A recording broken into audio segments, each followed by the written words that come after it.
السلام عليكم ورحمة الله وبركاته. إن الحمد لله نحمده ونستعينه ونستهديه ونستغفره ونتوب إليه ونتوكل عليه ونعوذ بالله من شرور أنفسنا وسيئات أعمالنا. من يهد الله فهو المهتد ومن يضلل فلن تجد له وليا مرشدا. أشهد أن لا إله إلا الله وحده لا شريك له وأن سيدنا محمدا عبده ورسوله وصفيه من خلقه وحبيبه. بلغ الرسالة وأدى الأمانة ونصح الأمة وكشف الغمة وجاهد في الله حق جهاده حتى أتاه اليقين.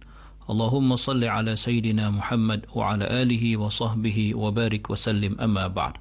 Muslimin muslimat sahabat pendengar IKIM yang dirahmati Allah, marilah sama-sama kita rafakkan kesyukuran kepada Allah Subhanahu wa taala di atas segala nikmat yang Allah Taala kurniakan kepada kita, terutamanya nikmat iman dan Islam.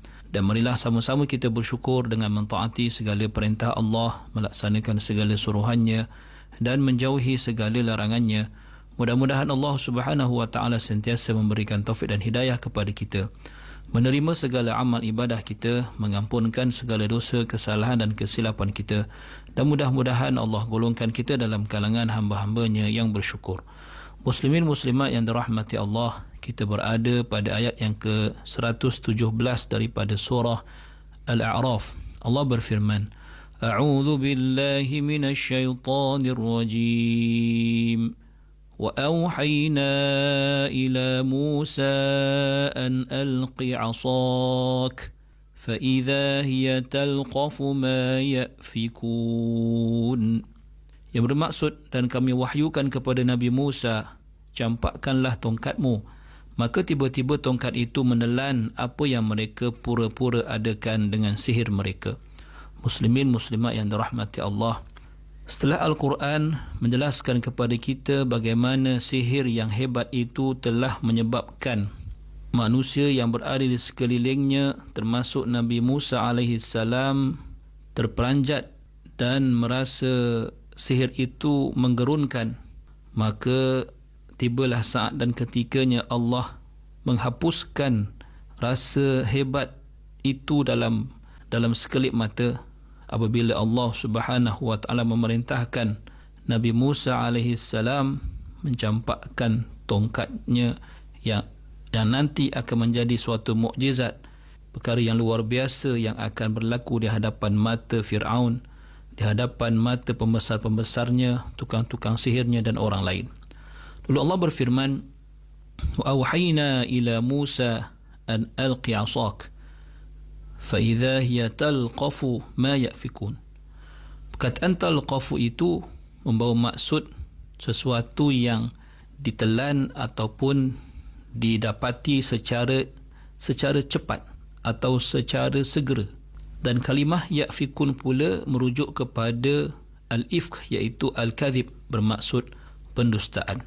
Maknanya ialah, dan telah kami wahyukan, yakni Allah Subhanahu wa taala, kepada Nabi Musa alaihi salam setelah dia merasa gentar dengan apa yang dilihatnya, iaitu sihir yang telah dilakukan oleh tukang-tukang sihir itu, yang telah mencampakkan tongkat dan tali mereka yang kelihatan seperti ular-ular yang begitu banyak yang menimbun di hadapan mata mereka. Allah wahyukan kepada Nabi Musa, an alqi 'asak, wahai Musa, campakkanlah tongkatmu, dan janganlah engkau merasa takut, kerana engkau adalah lebih mulia dan lebih tinggi kedudukan daripada mereka semua. Maka apabila Nabi Musa mencampakkan tongkatnya, lalu tongkatnya bertukar menjadi ular, maka ular itu telah menelan dengan cepat semua ular-ular yang dinyatakan atau yang ditunjukkan sebagai sihir itu telah ditelan secara serta-merta atau secara cepat oleh ular mukjizat Nabi Musa alaihi salam.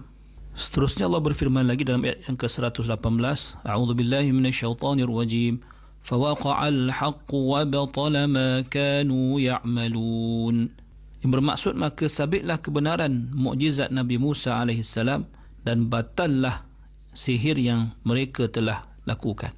Fawaqa'al haqq bermaksud, maka zahirlah dan jelaslah kebenaran itu, kebenaran yang dibawakan oleh Nabi Musa alaihi salam, dan terbatallah, terhapuslah musnahlah apa yang dilakukan atau dilaksanakan yang berupa sihir dan hilah yang dilakukan oleh tukang-tukang sihir itu.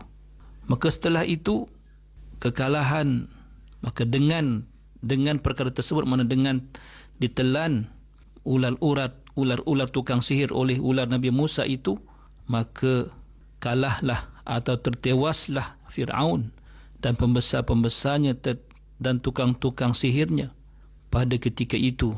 Dan di tempat itu yang disaksikan oleh orang ramai, kerana pada hari itu ialah hari perayaan, hari mereka beramai-ramai keluar menyambut suatu perayaan. Maka orang ramai yang melihat kemenangan kepada Nabi Musa, berpihak pada Nabi Musa, telah merasa kecewa dan pulang ke rumah masing-masing dalam keadaan kesal, dalam keadaan kecewa setelah mereka ditewaskan oleh Nabi Musa AS. Maka pada frasa fawaqa'al haq itu adalah untuk menjelaskan bagaimanakah bentuk kebenaran yang dimaksudkan yang telah berlaku pada tangan Nabi Musa AS, dan menetapkan serta menegaskan makna kebenaran itu sendiri. Dan ia menggambarkan seolah-olah sesuatu yang berat telah dihempapkan di atas sesuatu yang ringan, dan yang ringan itu tak sama sekali musnah dengan serta-merta. Muslimin muslimat yang dirahmati Allah Subhanahu wa taala. Ayat-ayat ini telah menggambarkan kepada kita bagaimana sesuatu yang batil itu terkadang-kadang menyihir mata-mata manusia, memperdaya mata-mata manusia yang melihat, yang akan menyebabkan pada ketika itu manusia berasa pelik, berasa terkesima ketika itu. Dan ia juga kadang-kadang mendatangkan rasa gerun pada manusia pada bila-bila dan pada ketika itu, sehingga dibayangkan kepada ramai orang, terutama mereka yang lalai, bahawa itulah atau perkara yang dilihat itulah perkara yang benar atau perkara yang menang, yang akan menewaskan yang berkuasa dan sebagainya. Akan tetapi apabila ia berhadapan dengan al-haq, apabila kebatilan itu berhadapan dengan kebenaran, maka yang batil itu serta-merta akan musnah, serta-merta akan sirna. Maka para pengikut kebatilan juga ketika itu akan merasa kecewa dan merasa terhina, dan mereka sendiri menyaksikan bagaimana matlamat mereka dengan kebatilan itu musnah sama sekali di hadapan cahaya kebenaran yang nyata, menyaksikan kebatilan itu tewas di tangan kebenaran. Muslimin muslimat yang dirahmati Allah, apa kata Allah dalam ayat seterusnya, ayat 119 daripada surah Al-A'raf? Allah berfirman, A'udzu billahi minasyaitonir rajim. Faghulibu hunalika wanqalabu saghirin. Yang bermaksud, oleh itu kalahlah Fir'aun dan ketua-ketua kaumnya di situ, dan kembalilah mereka dengan keadaan yang hina. Muslimin muslimat yang dirahmati Allah, kemudian Al-Quran memperihalkan kepada kita situasi selepas itu, situasi selepas tewasnya dan kalahnya tukang-tukang sihir kepada Nabi Musa AS, yang dapat disaksikan dengan mata kepala mereka sendiri di hadapan pengikut-pengikut mereka sendiri pada hari yang dipersaksikan ramai orang ketika itu, bahawa apa yang dibawakan oleh atau yang dilakukan oleh Nabi Musa AS itu bukanlah termasuk dalam kumpulan sihir. Lalu Allah berfirman, faghulibu hunalika wanqalabu saghirin. Maka tewaslah Fir'aun dan pembesar-pembesar kaumnya di situ, dan kembalilah mereka dalam keadaan merasa diri penuh dengan kehinaan. Muslimin muslimat yang dirahmati Allah, seterusnya apa yang berlaku? Mari kita lihat ayat 100 yang ke-120 daripada surah Al-A'raf. Allah berfirman, A'udzu billahi minasyaitonir rajim. Wa ulqiyas saharatu sajidin. Yang bermaksud, dan kemenangan Nabi Musa itu menjadikan ahli-ahli sihir itu dengan sendirinya merebahkan diri mereka sujud. Berlaku sesuatu yang di luar jangkaan apabila sihir-sihir tukang sihir Fir'aun itu telah ditewaskan oleh mukjizat yang berlaku pada tangan Nabi Musa AS, dan bagaimana tukang sihir ketika itu memahami bahawa Nabi Musa alaihissalam itu berada di atas landasan kebenaran, dan apa yang Nabi Musa buktikan di hadapan mata mereka itu bukanlah sihir. Lalu mereka wa ulqiyas saharatu sajidin, dengan sendirinya mereka tukang-tukang sihir itu merebahkan tubuh mereka sujud kepada Allah Subhanahu wa taala. Muslimin muslimat yang dirahmati Allah Subhanahu wa taala. Kita lihat bagaimana tukang-tukang sihir Firaun ini memahami bahawa apa yang berlaku atau apa yang dilakukan oleh Nabi Musa alaihissalam itu bukanlah sihir. Bukanlah dalam ilmu yang selama ini mereka mempelajarinya dan menjadi pakar di dalamnya sehingga terpilih untuk masuk dalam pertandingan dengan Nabi Musa ini. Sehingga mereka telah berjaya untuk mendapatkan jaminan daripada Firaun berupa kedudukan, berupa ganjaran material daripada Firaun. Dalam keadaan mereka begitu yakin akan mengalahkan Nabi Musa alaihissalam. Namun mereka apabila melihat situasi tewasnya mereka di tangan mukjizat Nabi Musa itu, dan mereka yakin bahawa yang dibawa oleh Nabi Musa itu bukanlah sihir, lalu situasi itu telah menjadi asbab hidayah oleh Allah Subhanahu wa taala, menjadikan mereka dengan segera bertukar atau menukar arah mereka daripada menjadi pengikut Firaun dan penyembah Firaun menjadi orang yang beriman kepada Allah Subhanahu wa taala tanpa sebarang keraguan, tanpa sebarang rasa terkilan, dan tanpa rasa keberatan untuk hilang atau tidak dapat apa yang dijanjikan oleh Firaun kepada mereka. Muslimin muslimat yang dirahmati Allah. Di sini kita melihat bagaimana tewasnya sihir dengan mukjizat. Dan kita dapat lihat juga di ayat-ayat yang lain, di surah-surah yang lain, bagaimana tukang sihir ini telah terus menerus atau dengan begitu cepat sujud kepada Allah Subhanahu wa taala, membuktikan bahawa mereka beriman. Mereka berubah arah untuk menjadi hamba Allah daripada selama ini menjadi hamba Firaun.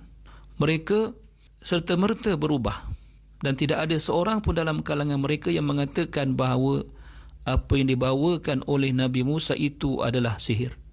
Maka boleh kita simpulkan, dan pernah saya nyatakan sebelum ini, bahawa ini membuktikan sesungguhnya sihir itu lawannya ialah mukjizat. Sihir itu lawannya adalah mukjizat. Bermaksud dalam konteks hari ini atau bila-bila masa jua pun, dalam konteks perubatan Islam contohnya, apabila ada orang menyatakan bahawa jika kita tidak dapat bertemu dengan kesembuhan dengan rawatan-rawatan yang syar'i, ruqyah syar'iyah untuk mengubati sihir, maka kita boleh atau harus untuk berjumpa dengan orang-orang yang melakukan sihir, atau dengan kata lain, kita hendak berlawan dengan sihir menggunakan sihir.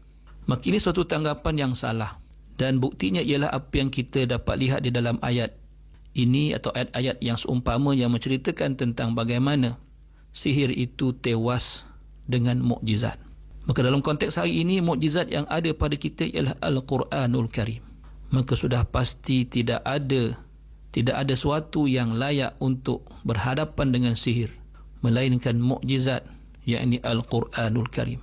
Maka janganlah ada dalam kalangan kita yang merasa ragu, yang merasa syak, yang merasa tidak padan, merasa Al-Quran itu tidak berupaya dengan izin Allah untuk berhadapan dengan sihir. Maka kita perlu yakin bahawa Al-Quran itu adalah senjata yang paling ampuh untuk kita sebagai insan, sebagai hamba Allah, sebagai umat Rasulullah sallallahu alaihi wasallam dalam kita berhadapan dengan segala penyakit, segala gangguan dan masalah yang disebabkan oleh sihir.